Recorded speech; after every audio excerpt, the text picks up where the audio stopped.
Game 4, and they're heading to the final for the first time since '99. It's inside the NBA. It's presented by McDonald's. Ernie Johnson with Shaq, with Kenny, with Chuck, and with the Knicks heading to the final against either San Antonio or OKC. If you're just joining us, if you didn't have a chance to see how this game played out, everybody want to see the highlights. Knicks fans definitely want to see the highlights. Oh, without question. There they go right there. Celebs galore, and in Cleveland, as a celebrity in his own right, Jalen Brunson. Kenny Atkins, these guys down 3-0. Jonathan Mitchell early, and Cleveland's out to the early 6-point lead. And I kind of knew they were up 6 points. Yeah, they were. I kind of knew he was going to come out smoking. Him and this guy right there, but this guy didn't do much. He's smoking. They lost by 40. So many leak outs. I said, come out. Oh, my gosh. Come on, man. Ahead of the pack. You got to get back. Who's back on defense? Nobody. Come on, man. Kenny, ridiculous, man. You can't get outrun. Oh, Kenny. Yes. Music, please. And he got fouled. We can't. No, we're not going to do that. This is a foul. This is a foul. Come on, man. Ref, you just giving them mercy. Mercy. Brunson pulling up and knocking down a three. You know who else can hit that? Hughes McBride can hit that. You know, Ernie, we always talking about putting your foot on your opponent's neck, and the Knicks definitely did that tonight. That may have needed the music on that one right there, but it's all right. Hey, put your foot on your chest when you're trying to close out this series. I don't know if they put their foot on their neck. They damn sure put it up their ass. Probably an unnecessary comment by the Chuckster. I'm sorry, I would have to agree with you, Chuck. They just putting up for threes. Alvarado, no, but there's Cat. Come on, man. The great John Starks. It was 50-26 at that point. In fairness to Coach Atkinson, analytically, only lost by 12. Stop it. I'm just kidding. Stop it. You're on fire tonight. What is this, the Cleveland roast? No, brother. 68-49 at the half. You know how much time we get off now, Kenny? You know what? Come back to and Cleveland pulled it in 16 in the third quarter. Yeah, that's never a good thing. We close WFD, Ernie. WFD, Ernie. I know. Coach, we got it down to 16, guys. And then came a 12-0 run. The people who are on fire right now. Loving it at the watch party. Oh, give me that. And now it's 107-76. Man, we get a week off, y'all. Over a week. You know what's crazy? The New York City is one of the most famous cities with a million things to do. They had a watch party. You know, that's when you know that this is out of control. There you go, right there. Analytical East. Good job, pro football talk. That was funny right there. 103. 130 to 93. And if they had 103, they still would have won by 2. Double digits. 130 points are the most scored without a 20-point score in any game in NBA playoff history. That's great. Cavs are swept. Here's Kenny Atkinson. Uh-oh. Yeah, I'm disappointed. I mean, disappointed for the group. You know, listen, from a coaching standpoint, you know, normally you'd say, man, I wish we had, player-wise roster. I wish we had this. We didn't have this. I can't say that. You know, ownership and front office gifted us with a wonderful roster, talented roster. So I feel bad. I feel bad for the group. Because you want to fulfill, your expectations first of all. So, that's disappointing. I'll turn it positive though. We took a step. This is kind of how this works. You have to keep climbing. We are going in, obviously a positive direction. Fell short. There's no bigger motivator, right, to get to the next level. I think of this all season and development and how we the sacrifice we're going to need to, make to get to the next level. But I'm proud of this group in terms of how they fought through adversity. 1-2 game sevens. We took a step. I think we took a step mentally from a mental toughness point of view. So. I'm going to kind of lean on that. And again, we all know there's another 2 steps really you got to take if that's the ultimate goal. There's obviously longest win streaks in a postseason. So the Knicks standing on 11. The 17 Warriors won 15 in a row, a good harbinger of things to come for the most part is winning an NBA title. We will see if that plays out for this 2026 version of the New York Knicks. And you talk about, look, they've had 3 opportunities to close out, each of them on the road, and they have gotten it done. No team has ever done that by at least 30 points in all of those closeouts. In fact, nobody had ever done it by 20 in 3 closeouts. And so that's impressive. Give the Knicks their flowers, man. That's impressive. On the road, even more impressive. You know, Ernie, can I mention? Coach Atkinson said that they took a step. Mm-hmm. They took a step in terms of what it looks like on paper, meaning they got to the conference finals where the last years they did not. However, they also took a step backwards because they also were. It showed what you're vulnerable to everyone else in the Eastern Conference. The way the Knicks beat them, they shown how vulnerable they are. The one thing that the Cavaliers are going to have to do, it's not all about personnel. Yes, James will get older, and there's some other players that you have to think about, but they have to change their offensive strategy and philosophy. They have to include the 2 guys in the interior more and figure out a way to include them more, because when the game slows down, being a ball-dominant 6-second dribbler is not productive. And that's why the Knicks lost last year, because Brunson had to do the 6 seconds or more dribbling. And then this year they said, no, we're going to add people to our bench, and we're going to have more ball movement and more body movement, and we're going to be tougher to guard. So what happens today?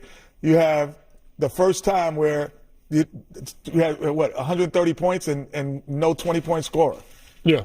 Because you have spread the wealth. That is exactly what the Cleveland Cavaliers have to do if they want to move forward, because they took a step forward, but they went a step backwards in terms of being vulnerable. We are waiting for Landry Shamet to join us to talk about this team that is going to the NBA Finals, and he is ready to go, we are told. So let's talk to Landry Shamet about the Knicks and their victory tonight, completing another sweep. And for Landry, look, 11 out of 12 from three-point range in this series, 92%. Nobody's ever shot a percentage like that in a playoff series, so congratulations on that. And on going to the NBA Finals, man, tell me what's going through your mind right now.